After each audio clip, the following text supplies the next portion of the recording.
Welcome back to another video. As you probably tell by the title, we are going on a bit of a motorcycle ride today here in the Dominican Republic. And here in Luperon, that's the harbor I'm in the town, there is a ton of sailboats, if you can't tell. A lot of people living on them. It's kind of like trailer park on the water. We get some interesting people, but it's a lot of fun. They put on activities almost every single day. And one of those is there's a group for motorcycle rides around the country. And so I was invited by a buddy I met in the Keys, ran into him here, and he's like, hey, we're going cruising tomorrow. You want to join? Heck yeah. So I think it's about $18 US to rent a motorcycle for the whole day. And it sounds like we're doing some trails, maybe some river crossings, going down the highway to some other towns. It's gonna be a whole lot. So just tag along and I'll try to film it for you. Should be a good time.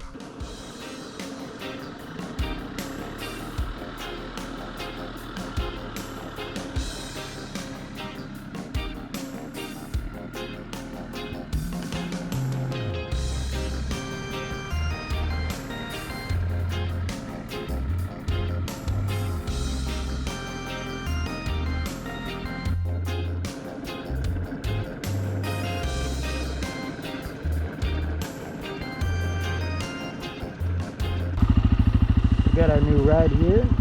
It's a pretty nice bike, 250cc, and I got it about an hour early. Wanted to do some cruising around, kind of get used to it, so I don't like a total idiot when I come up to join the group. But I've got a little bit of experience, not a ton on bikes, so it'll be fun. I think they wanted to do some off-road, and wish me luck. But it's beautiful out here. We're gonna cruise around, see if we can't find the gas station. I think that's where everyone's meeting at. Then we'll get out on the road.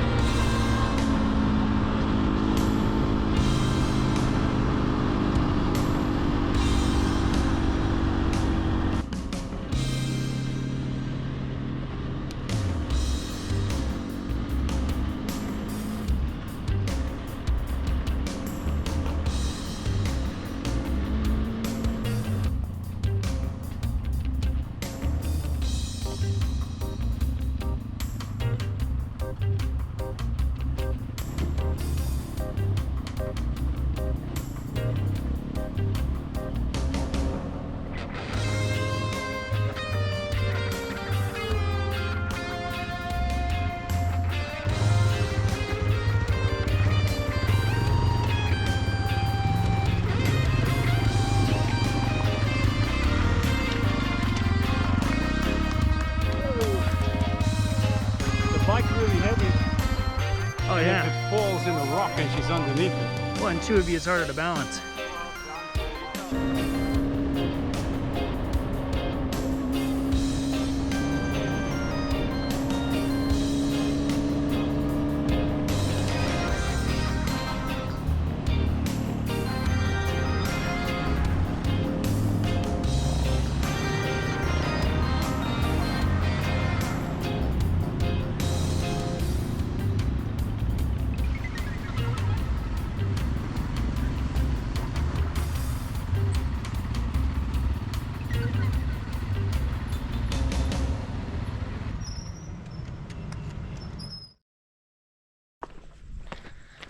So it is 7:40 now. We left, I rented the bike at 8 this morning, so pretty much 12 hours of riding. It was pretty stinking fun though. Trying to find my way back to the marina now. And then see if they're still open when we get a shower. 10 out of 10. That was a great day. So one of the #1 things I wanted to get fixed for here in Luperon is my windows, because they all leak. All my portholes and the hatches. In last week's video we replaced the rubber seals, helped a lot. You can see the acrylic still needs to be replaced. And my plan for the hatches, they I think are original, so 50 some years old. The bolts are breaking off because they've rusted through, so I'm missing a lot of those, so it didn't even seal all the way, hence the bucket. And a lot of them have cracks in the acrylic. What I've done before to remedy that is just put in acrylic and glue it in. But I'd like to do it the proper way. So I'm thinking we'll pull all of this out. There's an inside plastic piece to the outside. And then we will cut an acrylic sheet to just glue from the outside. So won't be able to open them anymore, but I have not been opening them anyways because they leak every time. It makes it worse. So we've got some back there, here, and it'll kind of be like these then, just without that metal frame. So I got to get out and measure those. And then Domingo claims there's a guy outside of town that he said he can take me to that they cut acrylics. So we're gonna get some measurements and then see if we can catch a ride with him to go get those quoted. You can see this is how they look from the outside. These are even cracking too. I think it's a 2-part. And we will just remove it all and kind of do like my buddy Rick has over there. I don't know if you can see, just a big sheet of acrylic. He's got his screwed in, but Google says it's best just to glue them on. So Domingo ended up being busy, couldn't run the measurements by, but we got plenty else to do around here. So next task, I think we're gonna try to put the sails back on. And I took them off just in case a big storm came through. They wouldn't blow out while I was gone, but from the looks of things around here, I think we're safe to keep them on through the rest of the season. And then it'll clear up the rest of my storage so I can get back to everything I got back there. So we'll get these dragged out, and thankfully there's not much wind. Should be pretty easy getting them put back up.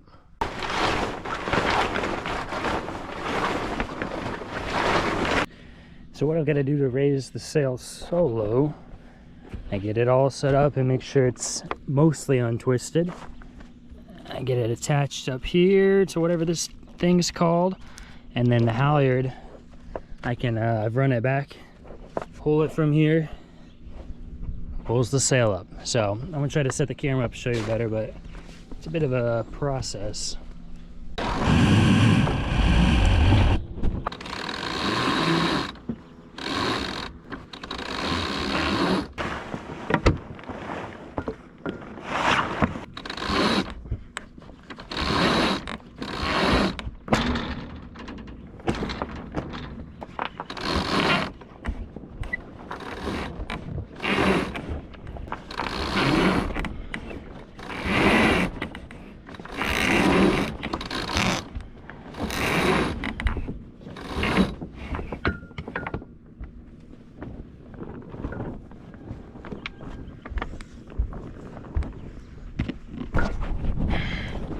We got the sail up now, and of course the wind's picking up a little bit, so make sure we can get it tightened up real quick, and then we will get it rolled up.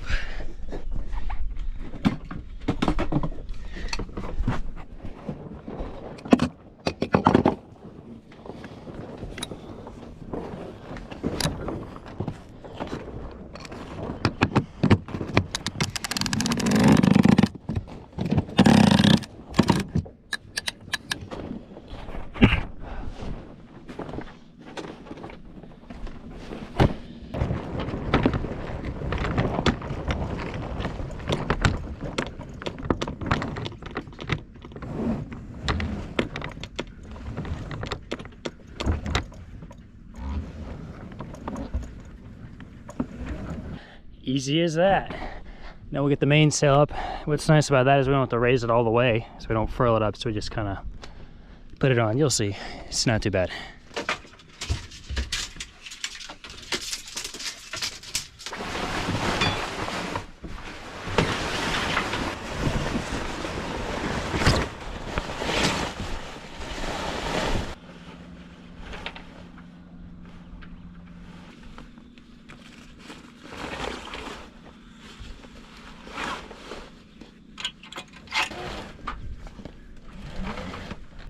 So mainsails have these fiberglass rods, if you want to call them that, and these are called battens. And I took them out to make it easier to stow the sail, but there's these little slots sewn into the sail. We slide the battens in there. They give just enough resistance to keep some a nice curvature on the mainsail. So I left the top one in because it's small enough. We got 3 others to get in, so we're gonna get those put in now.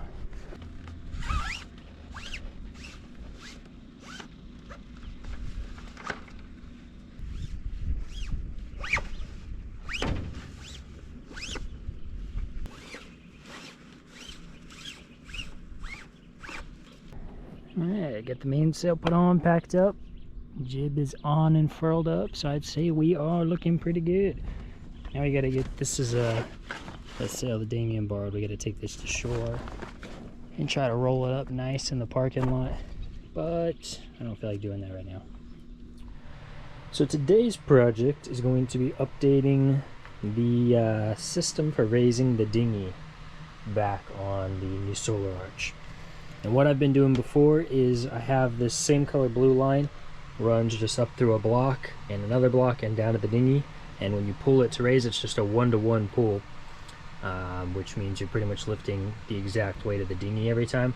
Thankfully my dinghy is a soft bottom, so it really doesn't weigh all that much, but it's still a bit of a workout getting it up. So what I have done is got some new parts here so we can make it I don't know if it's proper a 2-to-1 or a 1-to-2, whatever it is to make it a little easier. So big thanks to Mark for sending out new line, because it's going to have to be longer the way we're running it. And then big thanks to Charles, who sent out these new blocks as well. So what I'm going to do is have the line be tied on to the solar arch, run down to a block that'll have the clip that clips onto the dinghy, back up to another block, and then down, so when you pull it, it'll reduce the weight of the dinghy by half. So we're going to get this all measured and set up back on the solar arch.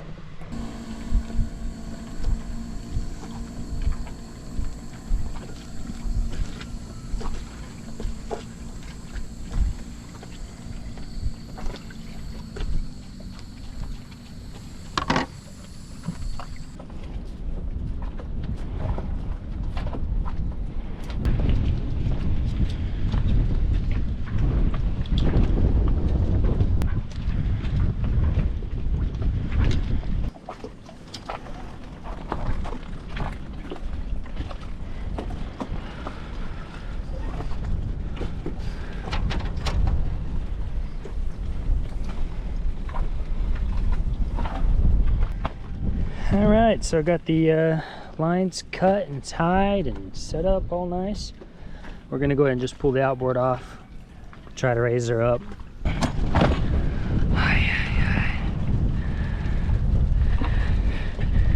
Another reason I need to raise it up, you see all these little barnacles already growing. She ain't even been in but another 2 weeks since I've been back.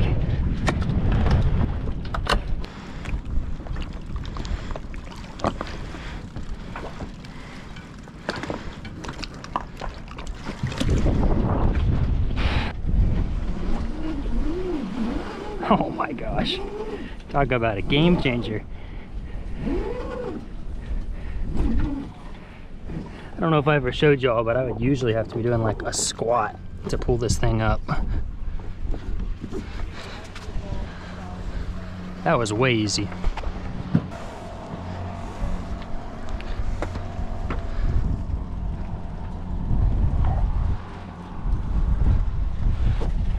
Boom. Dinghy done. That was quick, easy.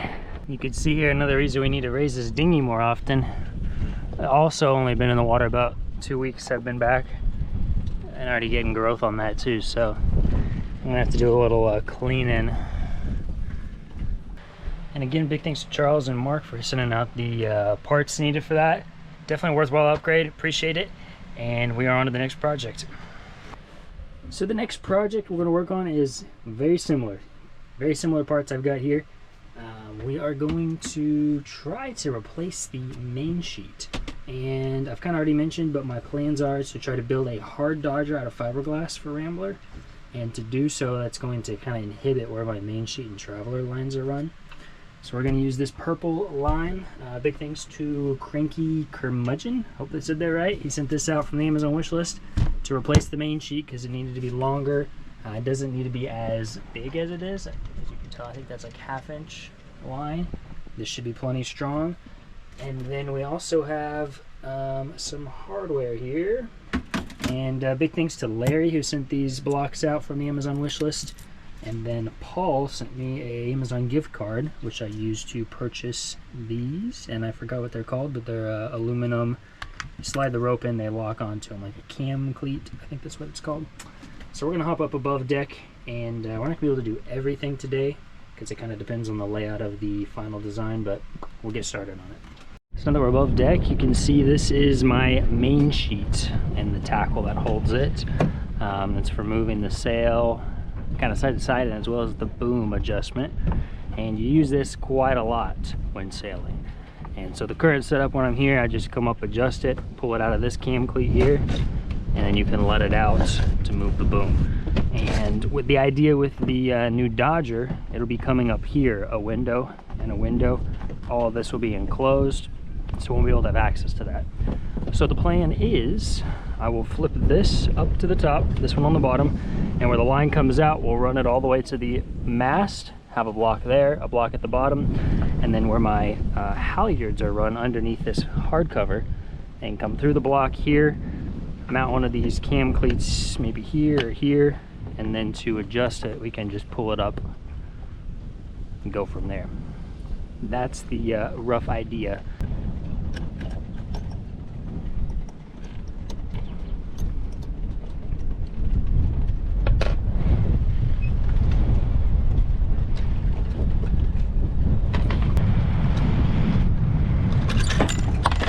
Oh yeah, that was close.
Perfecto. All right, so there's that. And when, you know, pulling down the boom, let it out, she moves. Doesn't seem to be rubbing on anything too bad. I think once I get this, I gotta get the vang fixed as well. That should straighten it out. Pretty good, pretty good. Like I said, route it through a block here, back through to that cam cleat. I think we're setting pretty. So the next project we're going to tackle involves the control panel here, and if you can tell, a couple of my LEDs are burnt out. They should look like this just to alert you what's on. Nice little visual. Not necessary to work, but it is just nice to know. So big thanks to Jerry. He sent out all of these items from my Amazon wish list.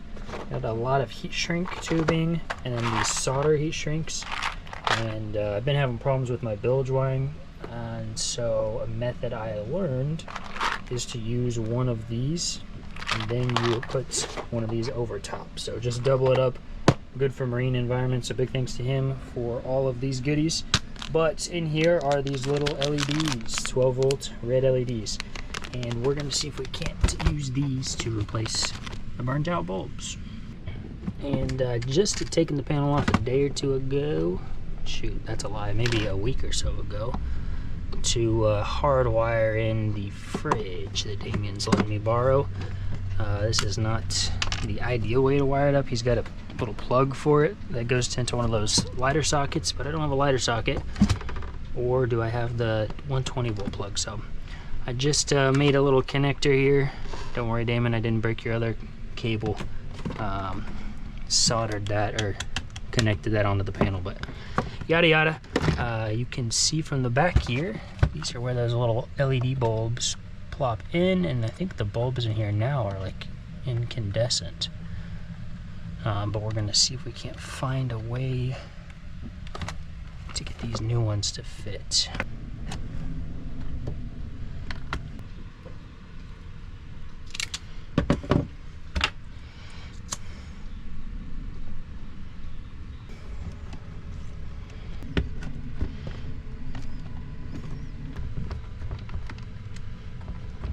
This is the VHF breaker, and I'm also borrowing it for the fridge for a little bit, but off, on, and I am going to take the easy way out and use the hot glue gun, just because I checked, I don't have any black filament. I was going to print a little mount, but this will work.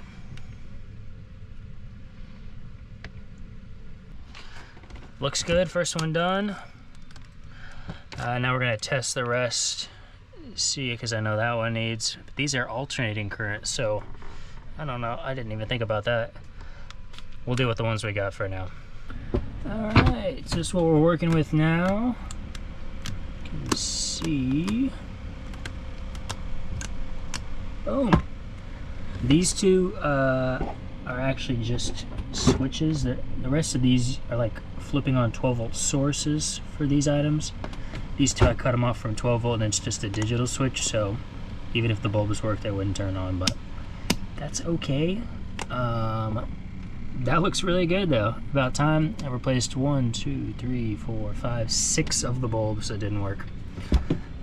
So glad to have that back. Obviously, like I said, this is still out. I forgot about that. That's 120 volts, so I don't have a bulb for that, but another project done. So literally everything on a boat rusts, and these padlocks I just had bought in the keys before I left. It's only been about 6 months, and you can see how bad that looks. A lot of it is because I don't use them very often, so they just kind of sit there and get rusty. I need to store them better. So what we're going to start doing is you take the locks, and I learned this from Doc. You'll soak them with lubricant and then toss them in a Ziploc baggie till you need to use them, and that way they stay nice, lubricated, and protected from the salt. And big thanks to Yakov Simon, I believe that's the name. He sent out these 2 padlocks, brand new, from my Amazon wish list.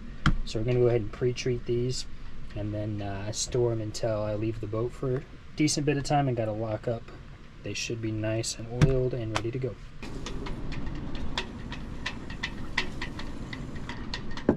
So today's project is a reoccurring one. I have rewired this bilge pump I don't know how many times, and what I've done each time is I've got to have these wires. I've got 1 coming in and I have 2 coming out, and water always seems to seep through these waterproof connections, just because they're really designed, I think, for 1 wire in, 1 wire out. And yeah, so it looks like that's the problem again. Thankfully it worked the whole time I was gone. Got some sort of like algae bacteria stuff growing in here too, so I'm gonna clean it up. But when I was in Miami helping Scott get his boat ready to sail up the East Coast, he had an electrician out, a marine electrician, and I asked him how he would do this, because I've been trying to find the right way to do it. And he used pretty much the same thing. He uses one of these, which is what I've been doing, but then he'll also put a very large heat shrink over top of that to kind of double seal it, and he claims that works no problem. So really your wires aren't supposed to be submerged in water anyways, so that's also a problem, but we're going to try to rewire it again with this new method, and hopefully we can finally make some progress. So as usual, there's more than one problem. Found out the wire ground wire was pretty corroded up there, no good, and here. So I ran a temporary wire, got the pump running, but then wouldn't do anything. And you can see the impeller isn't even attached anymore. So it's missing a screw. Now we get to do some apple bobbing in this lovely gunk water. But this is practically a brand new pump. Just replaced it before I left, so shouldn't be happening. But we'll get this all taken apart. Hopefully, just need to put a screw back on. Well, the story gets worse. Like I said, this pump was my spare. I feel like I just replaced it a couple months ago, maybe the Bahamas or even here. But the shaft is completely corroded and sheared off, which for like a $200 pump is pretty ridiculous. Like I said, brand new. Thankfully, I did fly back with a new one. I'll have to try to contact this company though. Tell them what the heck's going on. Maybe they can send me another one, because I needed to have a spare on board anyways, just in case something like this happened. But this is supposed to last a couple years, so weird failure. Yeah, we'll get this swapped out.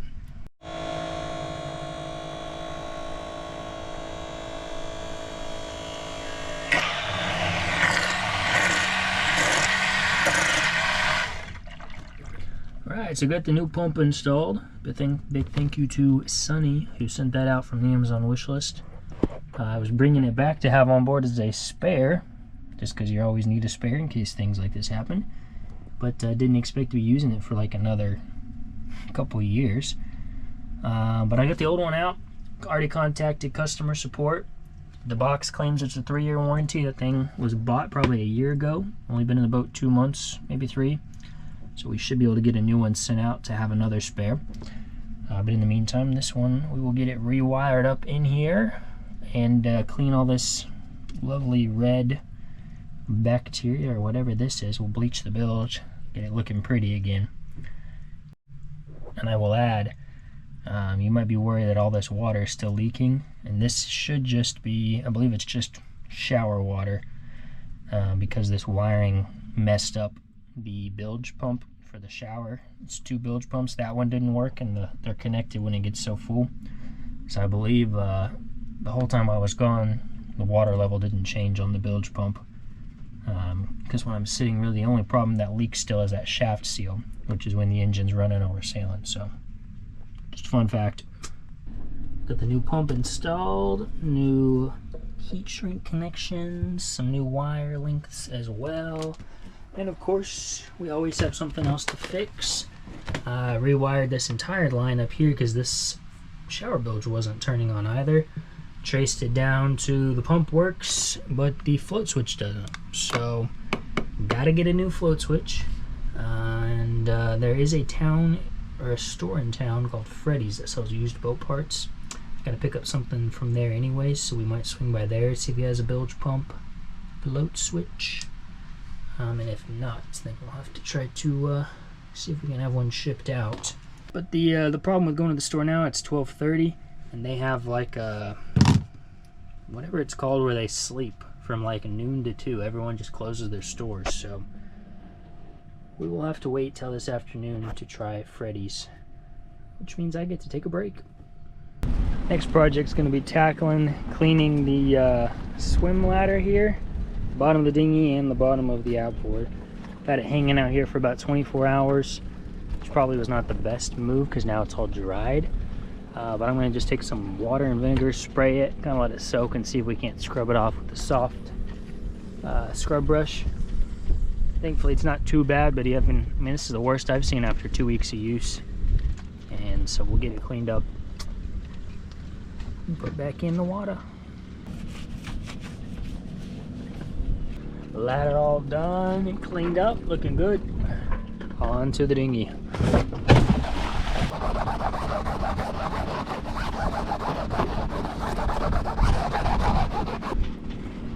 Alright, I'd say that's pretty darn good work right there. Not perfect obviously, but doesn't have to be. What's nice, one perk of having a soft bottom dinghy, all those little barnacles just pop right off. So not much scraping required. Let the vinegar soak a little bit.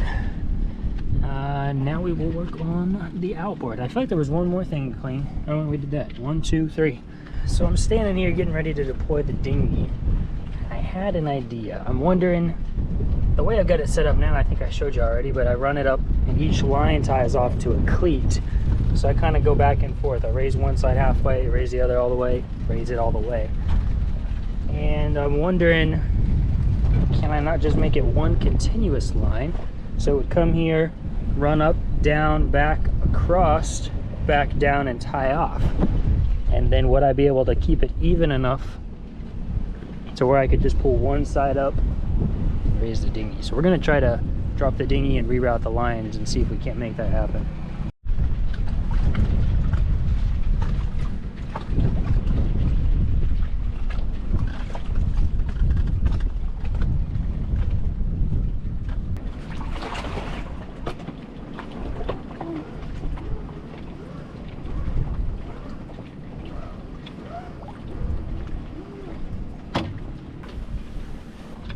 So it raises up perfect and even, but lowering it seems to be the problem. The back wants to go down first before the front. But that didn't seem to really be a big problem. But yeah, isn't that crazy? Sometimes I think I might just be a genius. Although it did take me a couple months, maybe a year to figure this idea out.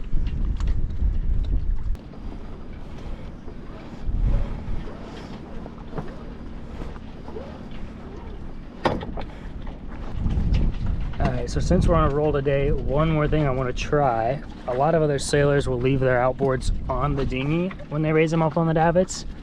But since it was always hard enough to pull the dinghy up by itself, I never tried that. I think we're going to toss the outboard on the dinghy, see if we can't pull it up by hand, and if not, the line runs to a cleat, which I can kind of use as a pulley up to the winch, and we can still give it a try that way and see if we can winch it up. Just to see how stable it looks. It wouldn't be good for heavy seas. Let's say you're doing a day sail or just want to bring it up for the night without tearing it apart. Could be nice to do. And kind of like lowering, it seems the front wants to come up, probably because it weighs less.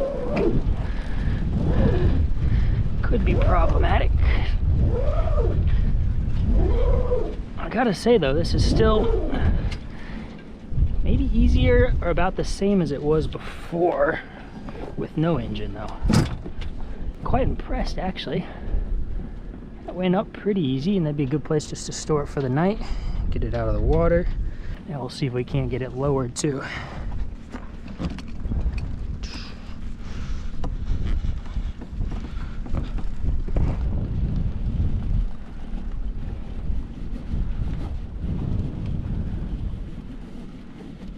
And kind of like before, you can see that back's going down first, but as long as the outboard's on tight enough, hopefully it won't become too big of a problem, although it's not looking very good. So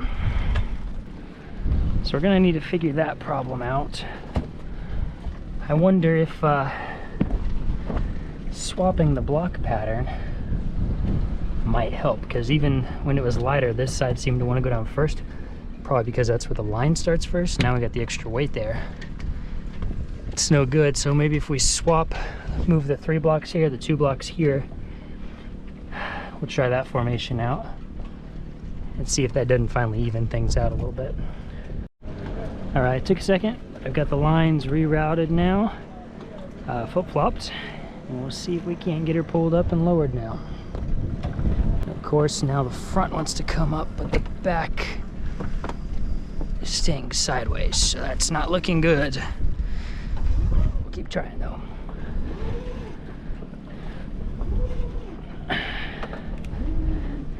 Okay, so raising was okay.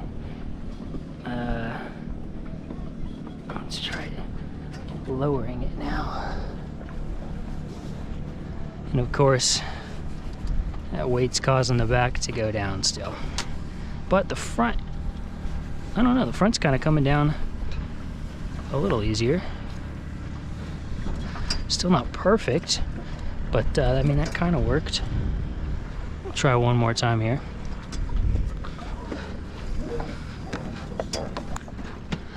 Okay, so this is what we're working with. Pretty similar experience. Like I said, the lowering still didn't go all that well. So if you got any ideas, let me know in the comments. I'm thinking obviously it's just the weight distribution's off. I'm not sure of any way to get them to go the same, you know? Unless I add weight to the bow, which I feel like kind of defeats the purpose, but overall, we are still improving. So our errands were mostly success. I got the, whatever this is called with the 4 pulleys. I think that's the same footprint. Should replace the one I already have. Used float switch, bread. Backpack is full of groceries. The pizza store was closed, so I got some stuff to try to make nachi, whatever it's called. Never done that. It's kind of ambitious, but I saw a picture of it on Instagram earlier. Looked kind of good, so we'll get back and install some of this, get to cooking.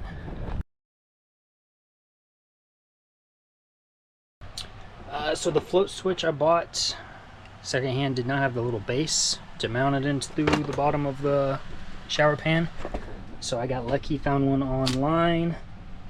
A guy modeled it, claims it's the right one, so I'm going to clean that up, 3D printed it. While that was printing, I attempted my nachi, whatever it's called. Very cheesy, milky sauce. There's a little nachi. It's just like potatoes, flour, and eggs. You boil them. So yeah, it's pretty good. I'm going to consider this the end of the video, though. I'm going to eat my nochi, and call it a night, pick up a little bit. But thanks for watching. Appreciate you tuning in this week. It was a good week. Started with the motorcycle ride and then some several projects. And a big shout out to everyone who sent out parts for everything I'm working on. I really appreciate y'all. And big thanks to all the Patreon subscribers for helping out as well. And I will see y'all in next week's video.